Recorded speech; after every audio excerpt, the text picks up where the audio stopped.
다 함께 자리에서 일어나셔서 히브리서 11장 17절로 19절까지 하나님의 말씀을 받도록 하겠습니다. 제가 봉독을 하겠습니다. 아브라함은 시험을 받을 때에 믿음으로 이삭을 드렸으니 그는 약속들을 받은 자로 돼 그 외아들을 드렸느니라.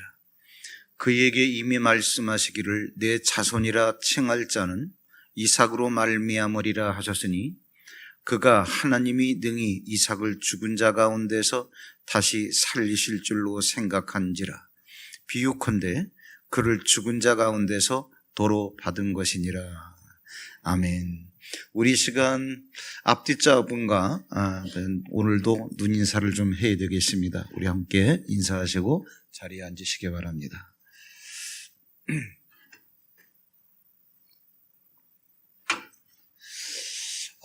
할렐루야.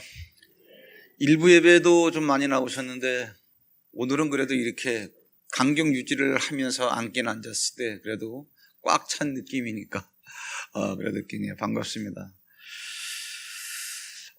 지난 주간에는요, 짧은 시간이지만 이게 우울증인가? 라고 하는 그 느낌, 그런 것이 저에게 잠깐 왔다가 사라졌는데 그 생각을 해보니까 그게 우울증인지는 잘 모르겠는데 진짜로 우울증이라고 하는 질병을 갖고 있는 분들은 굉장히 고통스럽겠구나. 육체가 아파서가 아니라 말로 형용할 수 없는 그러한 고통들. 왜 그런가 생각을 해보니까 코로나19라고 하는 것이 장기적으로 이제 우리 사회 전반에 깔려 있고요. 말을 들어보니까 그 코로나19에 대한 백신이 빨라야 내년 3월에 발명된다 그러고, 지금 이것으로 말미암아 지금 경기가 침체되는 이런 것들이 지금 망가지고 무너지고 있는데 그냥 편하게 얘기했을 때 2년 간다라고 하는 그러한 의견들도 내놓고, 그런데다가 사실은 그 총선이 어지럽게 끝났어요. 어지럽게 끝났습니다. 끝난 다음에 부정선거니 아니니, 부정선거이든 아니든 간에 선거관리위원회는 이거 여러 가지 의혹이 있다라고 얘기한다면 선거관리위원회는 중립성을 가지고 친절하게 거기에 대해서 답변을 해줘야 됩니다. 근거 없다, 한마디로 일축할 것이 아니라 그럴 수도 있지, 권력을 잡았는데 일어날 수 있는 일이지 하고 넘어가려고 하는데, 또 김정은이가 죽었다 그러기도 하고, 코로나 때문에 원산에 대피했다 그러기도 하고, 정확하게 지금 되어지는 얘기는 없어요. 그러면은 그게 아무것도 아닌 얘기 같아도 만약에 이상이 있다라고 한다면 그 작은 땅덩어리지만 그것을 잡으려고 과연 그 거대한 중국 대륙이 가만히 있겠냐. 걔들이 가만히 있지 아니하면 미국이라고 하는 나라는 어떻게 나오겠냐. 세중간에 끼어가지고 이 나라가 도대체 어떻게 되겠냐 라고 하는 생각을 갖고 있는데, 무슨 N번방 사건이 터지고 그러다가 참 시끄럽구나 했는데 왜 갑자기 제가 우울해졌을까를 생각했더니 갑자기 부산시장 오거돈이 처음에 갑자기 사퇴한다는 말이 나오고, 그러니까 이러한 모든 그 복잡하고 아주 그러한 뉴스들로 꽉 차 있는 거예요, 생각들이. 그러다 보니까 갑자기 요즘은 살아가는 사람들의 삶의 패턴이 바뀌었구나 라고 하는 생각이 드는 거예요.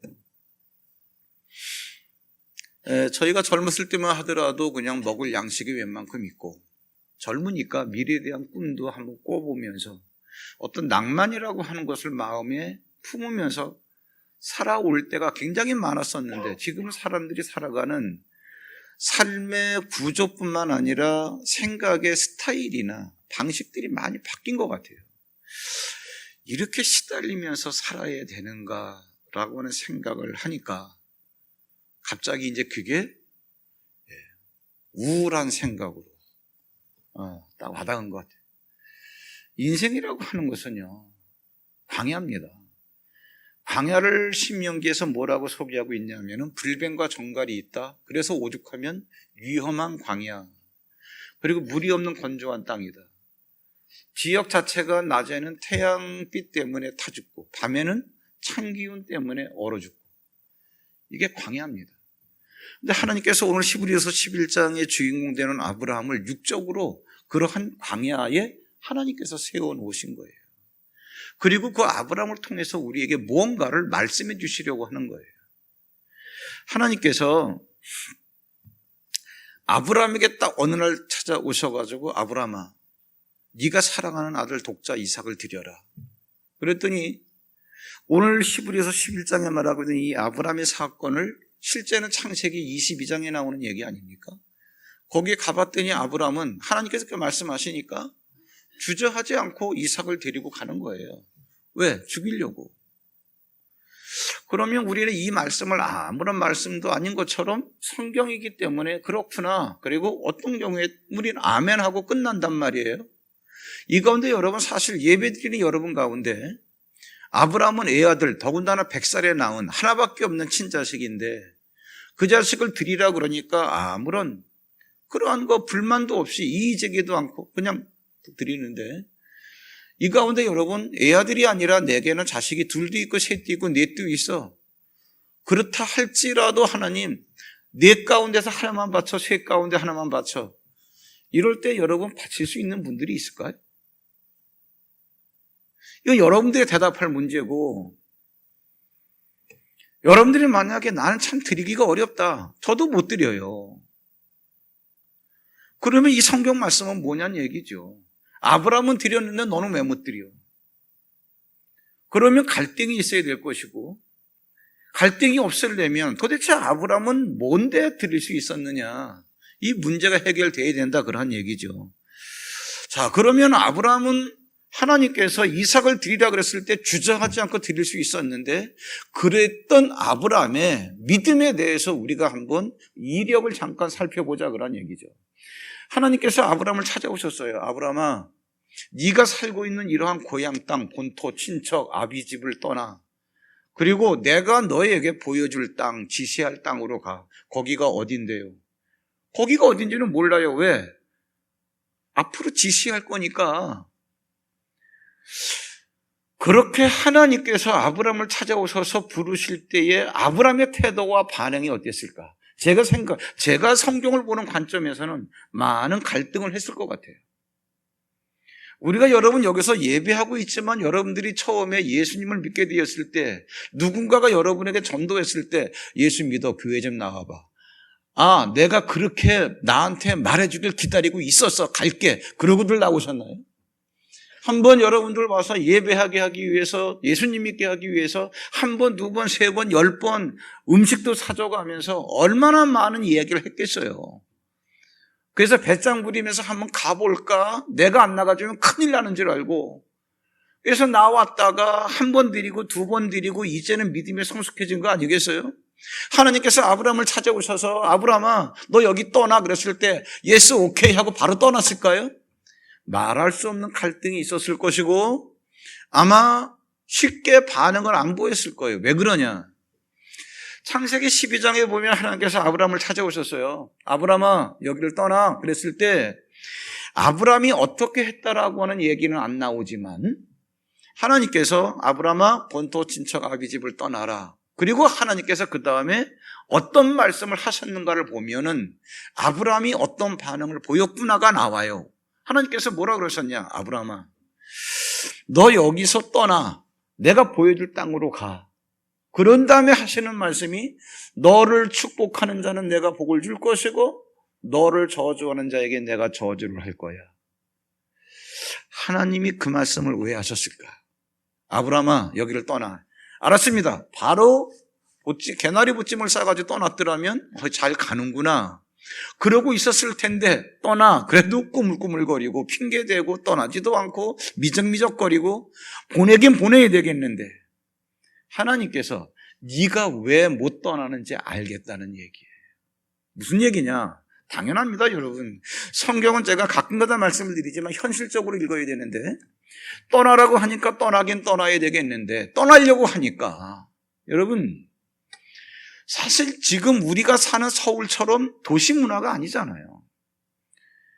그 사막 지역에서 사람 하나 만나기가 하늘의 별따기인데, 인가가 따닥따닥 붙어있는 것도 아니고, 내가 가다가 인가를 못 만나면 거리에서 잠을 자야 되고, 누구를 만나서 강도를 당할지도 모르는데 어떻게 어디로 가느냐, 그런 얘기예요. 이걸 생명을 담보하고 가야 되는 건데 어떻게 떠날 수 있겠냐, 그 얘기예요. 더군다나 어딘지도 모르고 얼마의 거리인지도 모르는데 미적미적하고 갈등하니까, 이 얘기는 뭐냐, 하나님이 부르셔도 반응을 쉽게 못하더라, 그런 얘기죠. 사실은 뭐냐, 그만큼 믿음이 없다는 얘기예요. 하나님께서 보내긴 보내야 되니까, 야, 걱정하지 마, 너를 저주하는 자는 내가 손봐줄 거야, 알았어? 확실히 내가 책임질게, 가. 그러니까 그렇다면 제가 한번 가지요. 그래가지고 온 게 어디예요? 우리가 알고 있는 가나안 땅. 가나안 땅에 왔는데, 오다 보니까 가나안 땅인데, 그가 가나안 땅에 왔을 때 하나님께서 이 땅이 그 땅이야. 그러면 여러분 어떻게 되겠어요? 죽어라고 거기서 충성해야죠. 아브라함이 그랬나요? 와보니까 문제는 뭐냐, 너무나 살기가 어려운 환경이에요. 여기에 제가 써놓지 않았습니다만은, 아브라함이 이 땅이 거기였구나 라고 확인한 다음에 살기가 어려우니까 점점 남방으로 내려갔더라, 그런 얘기가 나오죠. 그런데다가 설상가상 거기에 가뭄이 들어요. 그러니까 아브라함이 취한 행동이 뭐예요? 애굽으로 내려가는 거죠. 왜 내려갔냐, 이건 여러 번 말씀드렸습니다. 지난주에다만 말씀드렸을 거예요. 이 애굽에는 나일강이 있기 때문에 여기저기 가지를 쳐가지고 관계수로 공사를 해서 아무 데서나 물을 끌어올릴 수 있으니까 아무리 가뭄이 들어도 먹고 사는데 문제가 없다. 그래서 동서남북에서 다 몰려드는 거예요. 아브람도 그것 때문에 애굽에 내려가는 겁니다. 근데 문제는 애굽에 갔는데, 애굽에 딱 가서 아브람이 하는 얘기가 있어요. 왜? 살아야 되겠다. 살기 위해서 이제부터 당신은 내 부인이 아니라 내 여동생이라고 해라. 그러면 내가 살 수 있다, 그 얘기예요. 이게 우리 문화로서는 이해가 잘 안 되죠. 이게 뭐냐면 지금도 마찬가지입니다. 그들의 문화는 저 여자가 내 마음에 드는데 저 여자와 함께 데리고 와서 살려고 한다면 그 여자가 싱글이래야 돼요. 여자가 싱글이다, 남자가 없어야 된다, 이러한 경우는 몇 가지 경우가 있죠. 간단히 말하면 미스, 처녀래야 된다. 또 하나는 뭐죠? 과부. 네. 또 하나는 뭐죠? 이혼한 여자. 세 가지 경우에는 그 여자를 합법적으로 데리고 올 수 있어요. 근데 저 여자가 마음에 드는데 데려오려고 하니까 남편이 있단 말이에요. 그 여자는 꼭 데리고 와야 되겠고. 왜? 너무 예쁘니까. 성경에 써놨어요. 그래서 너무 아름답기 때문에. 그러면 그렇게 마음에 드는 여자를 데려와서 함께 살 수 있는 방법이 뭐예요? 남자를 죽이는 거예요. 일단 남자를 죽이는 거는 불법이지만, 그건 불법이라 할지라도 남자가 죽은 상태에서 여자는 홀몸이 됐으니까 그 여자를 데리고 오는 건 합법이란 말이에요. 아마 얘기를 이렇게 말씀을 드리면 떠오르는 인물이 있죠. 누구요? 다윗. 바세바라는 여자가 너무나 아름다운 거예요. 관계를 맺었어요. 불륜이 저질러졌습니다. 은폐시키기 위해서. 은폐가 안 되는 거예요. 어떻게 합니까? 그의 남편이 우리야인데 우리야를 전쟁에 내보내서 함정에 빠뜨려가지고 죽여버리는 거죠. 그걸 아는 사람은 다윗 왕과 그의 부하 요압 장군 둘밖에 없어요. 왜? 요압 장군에게 명령해서 그런 함정에다가 빠뜨려서 그 우리야를 죽게 했으니까. 그러니까 요압하고 다윗만 입 딱 닫으면 우리야는 왜 죽었다? 전사한 거야. 영웅이야. 근데 문제는 뭐냐면 그의 부인이 미망인이 돼서 홀로 된 여자를 다윗 왕이 데리고 와서 자기 부인으로 삼는 거는 합법이야. 지금 그 얘기를 아브라함이 하고 있는 겁니다, 여러분. 당신이 너무 아름다우니까 내 여동생이라고 하자. 그러면은 그렇게 하는 거짓말 때문에 내가 살 수 있다.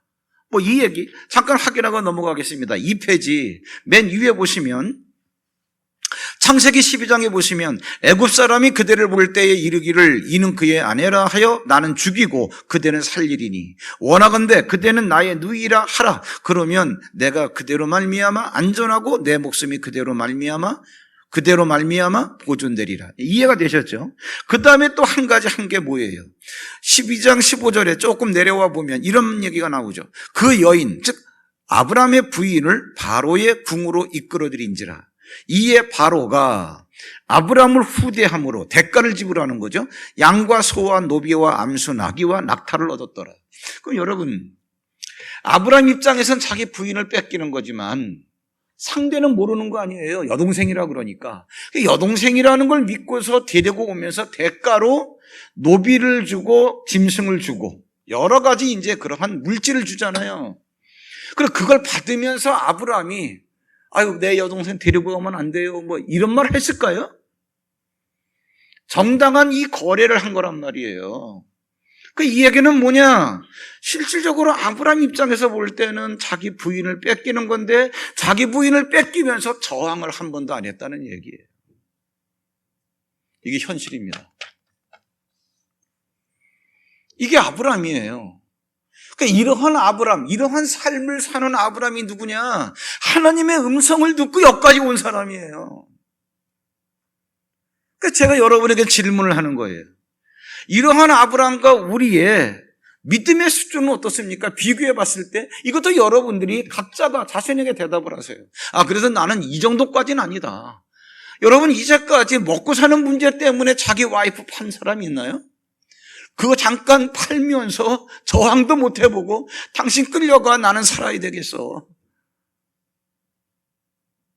현실적인 얘기입니다, 여러분.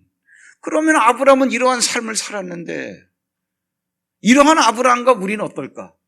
난 그래도 아브라함보다 낫다. 대부분 뭐 그렇지는 않겠어요. 좀 그럴 거라고 생각을 합니다. 그런데 성경 로마서 4장 18절에 보면 하나님께서 제가 읽어볼게요. 중간에 2페이지 중간에 아브라함이 바랄 수 없는 중에 바라고 믿었으니 이는 내 후손이 이 같으리라 하신 말씀대로 많은 민족의 조상이 되게 하려는 목적 때문에 하나님께서 아브라함이 바랄 수 없는 중에 바라고 믿었다. 믿을 수 없는 상황 가운데서 믿음을 가졌다는 얘기예요. 아니, 지금 아브라함의 그 믿음의 이력을 가만히 훑어보니까 아주 형편없는 사람인데 어떻게 이러한 사람이 많은 나라의 민족 가운데에서 모든 민족의 조상, 믿음의 조상을 세우려고 하나님께서 그렇게 하셨다는 얘기예요. 어떻게 아브라함이 믿음의 조상이 될 수 있을까?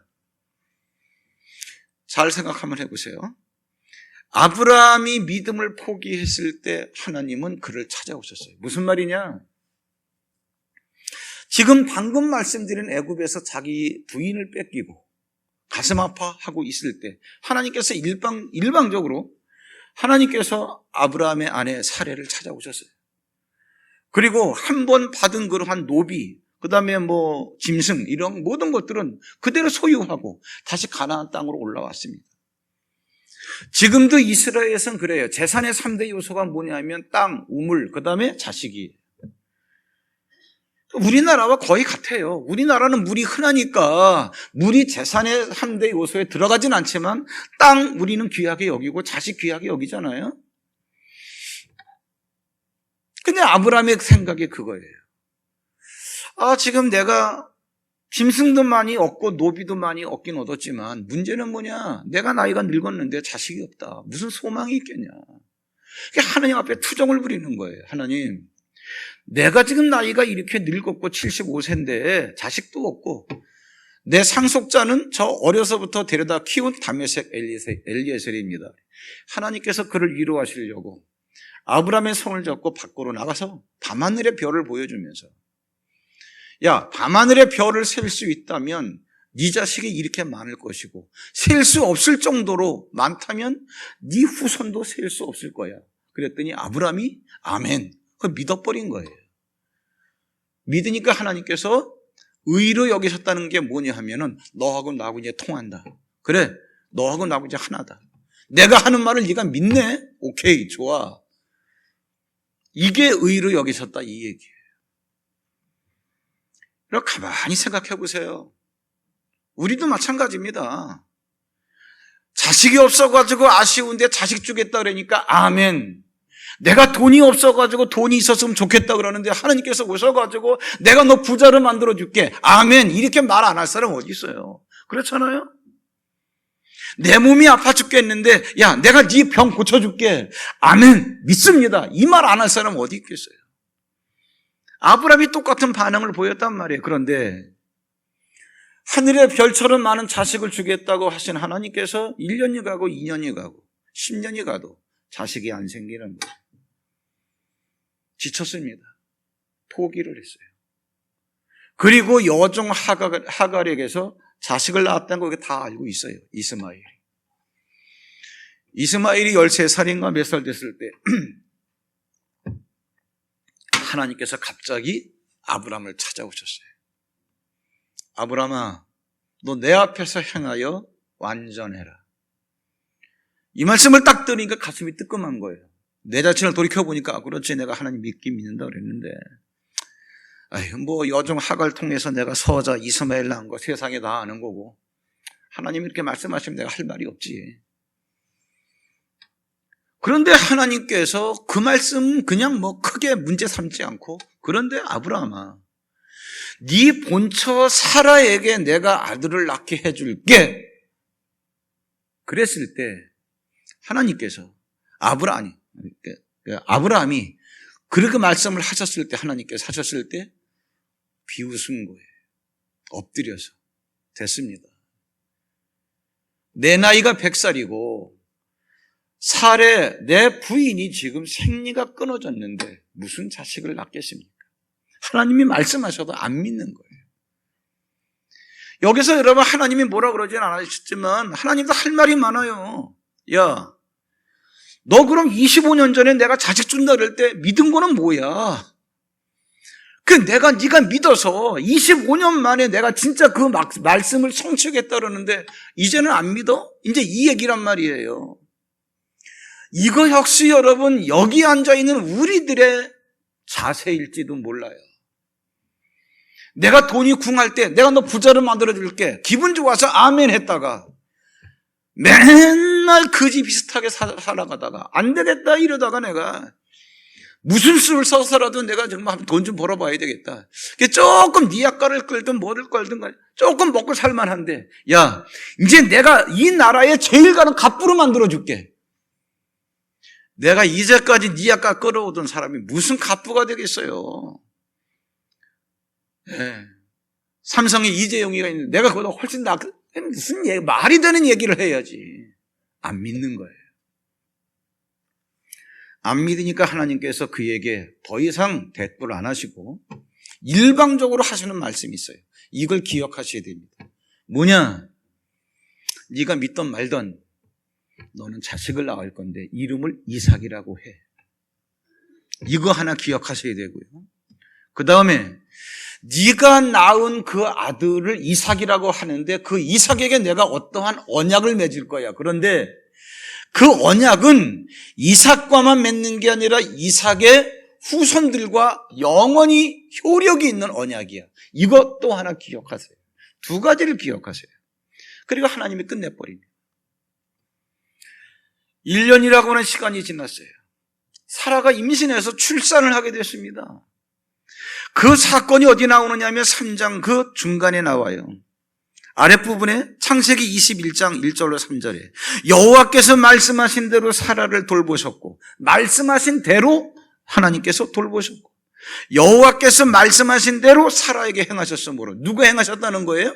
하나님. 자, 아브라함 그리고 네 부인 사라 너들의 생식 능력 때문에 자식을 낳은 게 아니라 하나님께서 하신 말씀 때문에 행하셨다 그 얘기예요. 그 다음에 아브라함이 그에게 태어난 아들을 이름하여 이삭이라 하였고 이게 왜 중요하냐? 잘 생각해 보세요. 성경을 읽고 그냥 그렇구나 그게 아니고 여러분 1년이 지난 다음에 아들을 낳는데 그 아들을 이삭이라고 이름 지은 거는 누가 지은 겁니까? 아브라함이 지은 거예요. 근데 아브라함이 왜 이삭이라고 이름을 지었습니까? 하나님께서 1년 전에 이삭이라고 이름을 지으라고 하셨기 때문에. 그럼 무슨 얘기가 되느냐? 1년 전에 하나님이 아브라함을 찾아오셔서 야, 내가 25년 전에 너에게 하늘의 별처럼 많은 자식을 주겠다 그랬지? 내가 줄게. 그랬더니 아브라함이 안 믿었단 말이에요. 안 믿었어요. 그러니까 아브라함이 하나님의 말씀을 믿지는 않았다 할지라도 기억은 하고 있었다는 얘기죠. 무슨 말씀을 했는가? 사람들이 나를 갖다 막 구타하면서 막 욕을 할 때 맞는 거는 싫고 지겹지만 나를 때리면서 무슨 욕을 했는지 기억은 할 거 아니에요. 하나님께서 믿기지도 않는 말씀을 하셨는데 믿기지도 않는 무슨 말씀을 했다라는 것을 기억은 할 거 아니에요. 내가 아들을 낳을 수 있다고? 믿지는 않았지만 그 아들을 낳으면 이름을 이삭이라고 해. 이걸 기억하고 있으니까 여러분 이삭이라고 이름을 지었겠죠. 그렇죠? 이 얘기예요. 기억하고 있었는데 하나님께서 기억하고 있는 내 언약을 성취하셨구나. 그러면 이게 여기서 이제 중요한 결론이 나오는 거예요. 그 자식이 이제 막 커갈 때 한 열 몇 살쯤 됐겠죠? 하나님께서 찾아오셔가지고 뭐라 그러시느냐? 야, 네가 사랑하는 아들 독자 이삭을 나에게 번제로 드리라는 거예요. 그런데 아브라함은 말씀을 아무리 봐도 아침에 일찍이 이삭을 데리고 가요, 산으로. 왜? 죽이려고. 어떠한 그 불순종도 없고 어떤 불만도 없고 이의 제기도 안 해요. 그래서 제가 여러분에게 질문한 겁니다. 어떻게 아브라함이 이렇게 아들을 드릴 수 있냐? 우린 드릴 수 있냐? 그 얘기예요. 아브라함이 자기가 100살에 낳은 아들 이삭을 드릴 수 있는 이유가 뭘까요? 잘 생각 한번 해보세요. 이겁니다. 1년 전에 나를 찾아오셨을 때, 1년이 아니죠. 이삭이 큰 다음이니까. 그 옛날에 하나님께서 나를 찾아오셔서 네 안에 사례를 통해서 내가 자식을 낳게 해줄게. 그랬을 때 나는 안 믿었어. 안 믿었는데 하나님께서 내가 믿을 수 없는 사실을 하나님은 성취해내시더라, 그런 얘기죠. 아들을 낳았어요. 이걸 경험한 거야. 근데 이름을 이삭이라고 해. 그거를 내가 믿진 않았지만 기억하고 있다가 그것이 성취가 돼서 내가 이삭이라고 이름을 짓긴 지었는데 하나님께서 제가 아까 여러분에게 두 가지를 기억하자. 왜? 아니요. 뭐라 그랬죠? 이름을 이삭이라고 해라. 또 한 가지는 뭐지요? 그 이삭에게 내가 어떠한 언약을 할 것인데 그건 이삭에게뿐만 아니라 그의 자손에게 영원한 효력이 있는 언약이다. 그럼 아브라함이 기억하고 있는 건 여러분, 네가 아들을 낳으면 이삭이라고 해. 이것만 기억하고 있을까요? 그 말을 할 때 하나님께서 그 뒤에 무슨 말 좀 또 하셨잖아요. 그 하신 말씀이 뭐예요? 내가 네가 낳는 아들과 언약을 맺을 것인데 그거는 네 아들에게만 있는 게 아니라 네 아들이 낳을 아들, 그 아들의 아들, 그 아들의 아들들 자손 대대로 영원한 언약이 될 거야. 이것도 기억하고 있다, 그 얘기죠. 자, 하나님께서 찾아오셔가지고 나는 믿기지 않는데 네 아들을 낳을 거야. 성취가 되는 경험을 했어요. 잘 키우고 있는데 하나님께서 어느 날 오셔가지고 야, 네가 사랑하는 아들 독자 이삭 번제를 드려. 왜 그러는지 알 수는 없지만 이삭은 알 수 없지만 드리라니까 드리더라, 그 얘기죠. 망설이지 않고. 왜 드릴 수 있었느냐 생각해 보세요. 나는 도저히 나와 사라 사이에 자식을 낳을 거라고는 생각도 안 했는데 하나님께서 말씀하셨기 때문에 말씀하신 대로 성취해냈어. 그런데 하나님께서 지금 나에게 그 아들을 번제로 드리려는 거예요.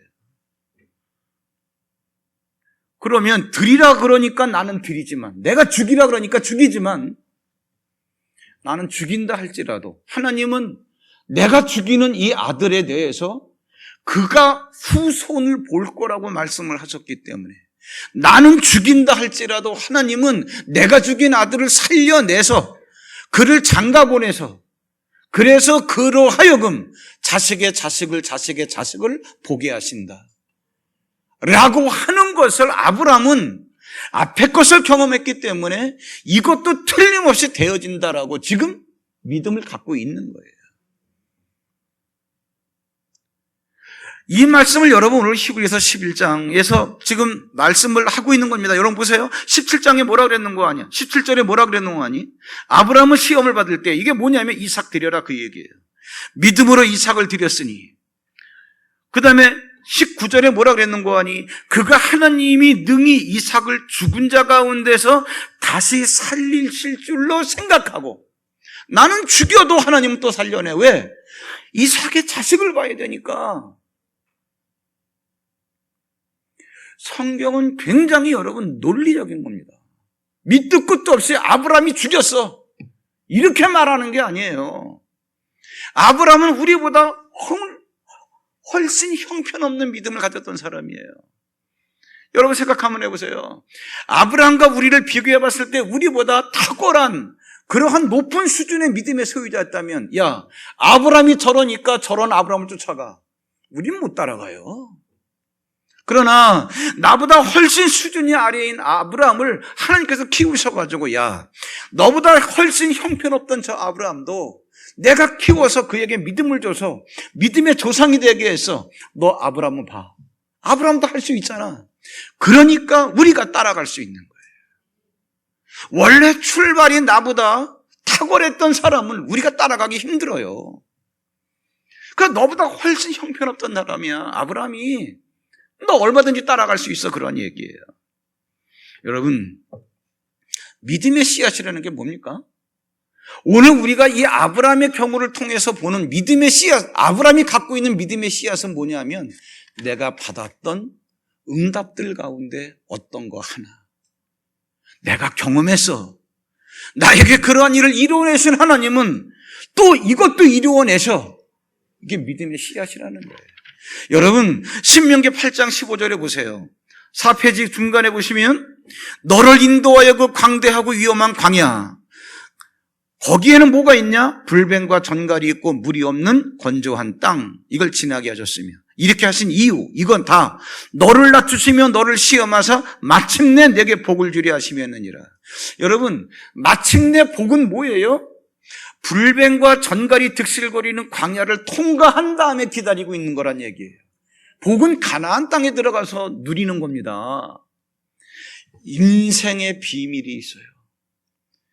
인생은 광야예요.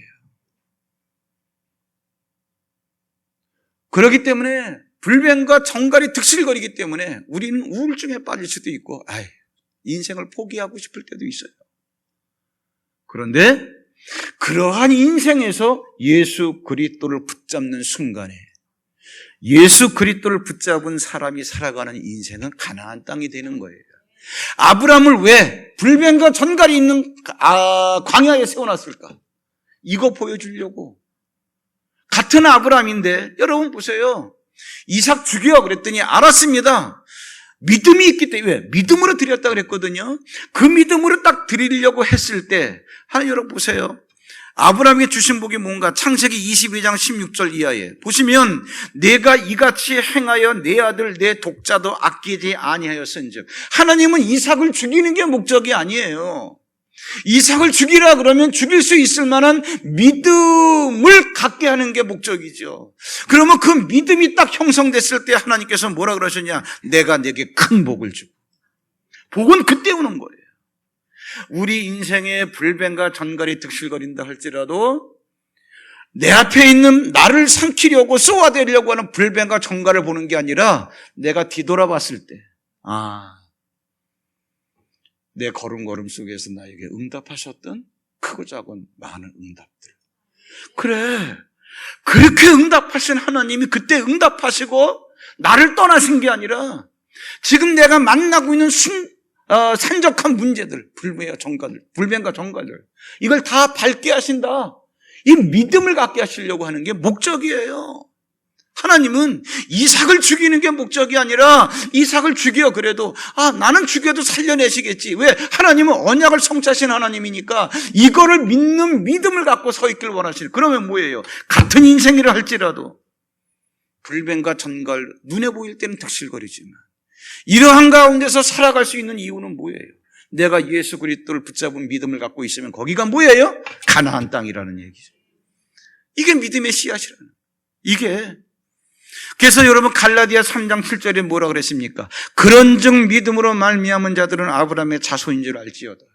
믿음으로 우리가 구원받았으면 너는 아브라함의 자손이야. 그럼 아브라함이 이러한 복을 받았으면 너도 이러한 복을 받아야. 예. 우리 아버지가 그런 복을 받았으면 자식도 그 복을 받아야 그 아버지의 그 아들이죠.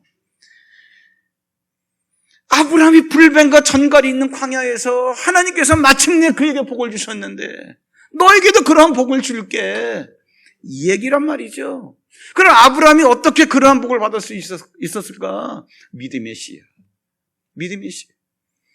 제가 지난주에 잠깐인데 이게 우울증인가? 그런데도 오늘 제가 설교하는 이유는 저는 정직하게 고백을 할게요. 저희 교회에서 25년 목회하면서 제가 설교를 몇천 번 했겠습니까? 물론 눈으로 볼 때 명목적으로는 목회가 제 직업이지만 직업이기 때문에 설교를 해야 돼서 주일 11시면 해야 되기 때문에 해본 적은 거의 없습니다.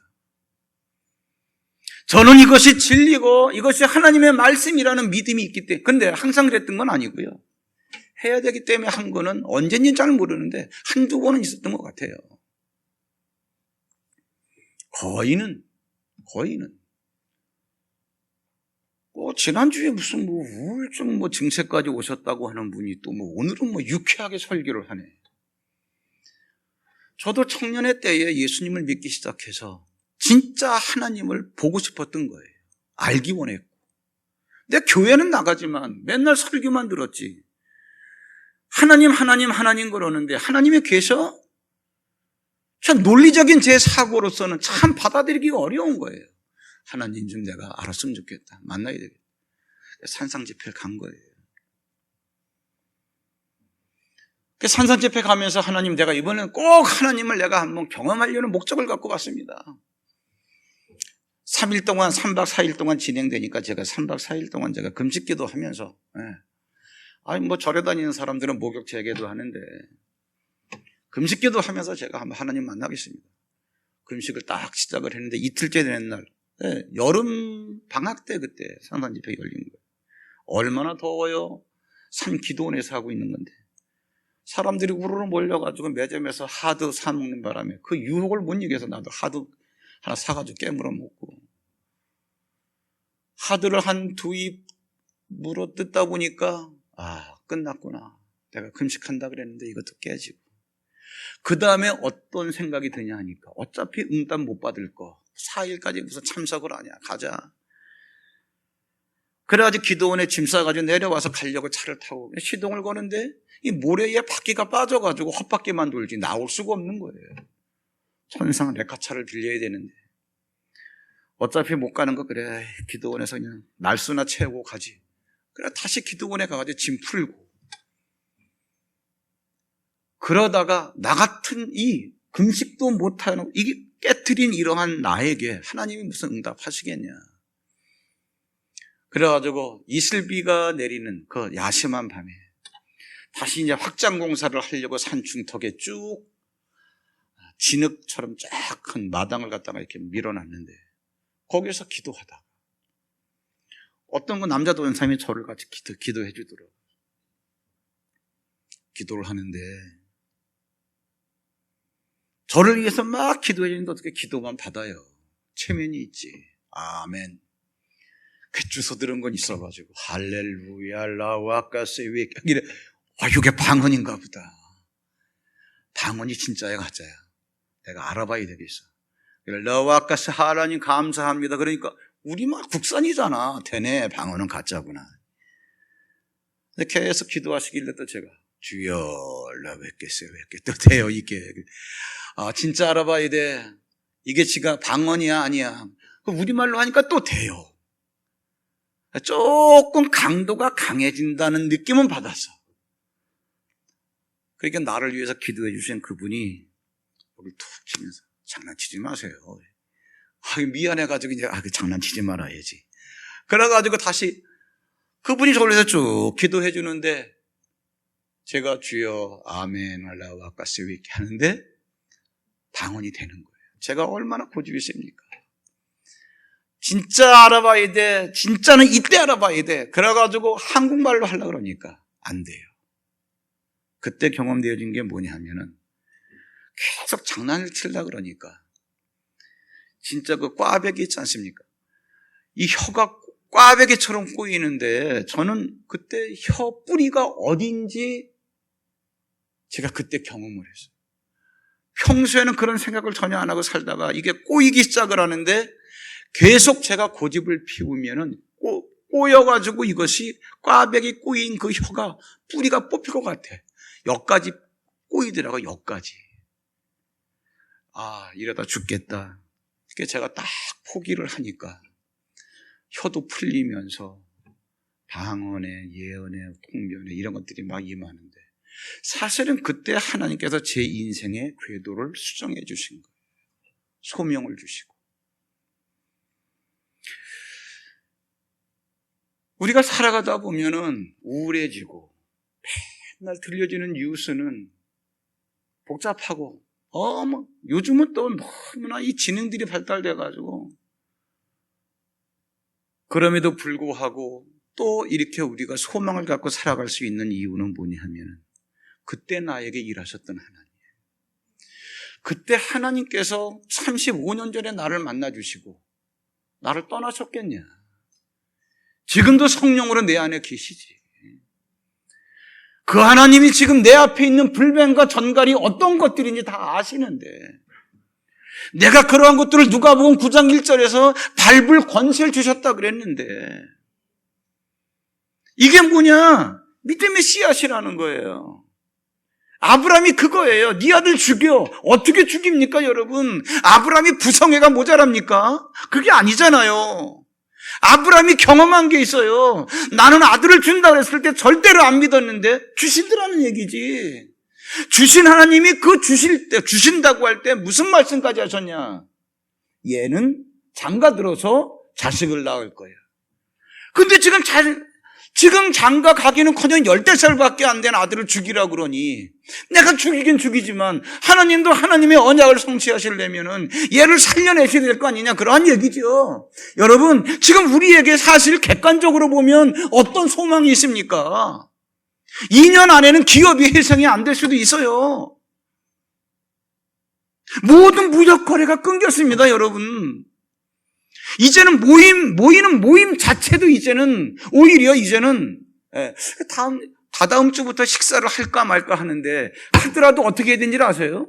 이제 마주보고 먹는 게 아니라 한쪽만 쳐다보고 먹어야 돼요. 왜? 침 튀길까봐. 지금까지는 아예 식사를 못하게 했지만 조금 이제 완화가 됐다면 이제 뭐예요? 상대에게 사람이 없어야 된다. 이게 무슨 밥 먹는 재미가 나요? 이런 현실입니다. 지금 여러분 사업하시는 분들 사업하시는 대로 육체의 질병이 있어가지고 너무나 피곤한 인생길을 가시는 분은 그러한 대로 들려지는 주변의 뉴스들은 다 뭐예요? 비극적인 것들이에요. 부정적인 것들이고 너무나 끔찍한 거예요. 이러한 세상에서 여러분 우리가 무슨 소망이 있고 낙이 있겠어요? 아들을 죽이라 그러는데 여러분 무슨 낙으로 살겠냐는 얘기예요. 그런데 죽일 수 있는 이유가 뭐예요? 아, 그래. 내게 응답하신 하나님이 내가 갖고 있는 믿음의 씨앗이에요. 그걸 심으니까 발화가 돼서 뿌리를 내리고 싹을 틔우더라 그런 얘기죠. 열매를 맺을 거 아니겠습니까? 하나님께서 뭐라 그러셨어요? 야, 네가 이같이 내 아들 독자도 아끼지 아니하였기 때문에 내가 너에게 큰 복을 줄게. 복은 그때 오는 거예요. 우리가 눈으로 바라봤을 때 소망이 없는 세상 같고 내 인생은 꿈을 꿀 수 없는 비참한 인생 같지만 그렇지 않다는 얘기예요. 메마른 땅을 종일 걸어가도 나 피곤치 아니하며 눈으로 볼 땐 메마른 땅이에요. 그런데 믿음의 씨앗을 갖고 있으니까는 피곤치 않더란 얘기죠. 저 위험한 곳 내가 이를 때면 큰 바위 위에 숨기시고, 사막에서 큰 바위는 광풍이 몰아와도 끄떡도 안 하는 거예요. 모래는 다 날려가도 나를 그 바위 밑에 숨기시고, 그것도 모자라서 주 손으로 덮으시네. 바위에다 숨기시고 다 덮으시네. 어떠할 때? 믿음의 씨앗을 갖고 있을 때. 내가 너에게 복을 줄게. 어떻게? 이삭을 죽이라고 하니까 죽이니까. 맹목적으로 죽였을까? 아니야. 내가 경험한 응답들이 하나 있어. 기억하라는 얘기예요. 기도하겠습니다. 하나님,